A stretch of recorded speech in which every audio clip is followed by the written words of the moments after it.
अस्सलामुअलैकुम नाजरीन, मैं हूँ हर्बलिस्ट शाहिद इमरान और हाज़िर हूँ आपकी खिदमत में शाइटिका के हवाले से एक इंतहाई मुख्तसर नुस्खा लेकर। शाइटिका एक ऐसा दर्द है जिसमें आज बहुत से लोग मुब्तला हैं और इसकी वजह से अजियत में हैं।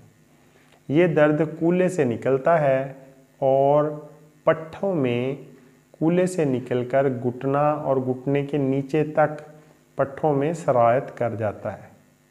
आज का नुस्खा बहुत सिंपल है। आपने रीठा लेना है। रीठे को तोड़ने के बाद उसके अंदर एक काले रंग की गिठली निकलेगी। उस गिठली को तोड़ेंगे तो उसमें से मगज़ रीठा निकलेगा। आपने वो वाला मगज़ रीठा लेना है और उसको बारीक पीस लेना है और 500 मिलीग्राम वाले कैप्सूल भर लेने हैं। एक कैप्सूल सुबह नाश्ते के बाद 1 माह लगातार खिलाएं।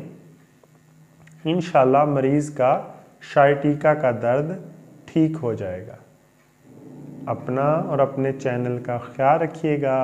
चैनल को सब्सक्राइब करना मत भूलिएगा। मिलते हैं जल्द ही किसी नए नुस्खे के साथ। अल्लाह हाफिज़।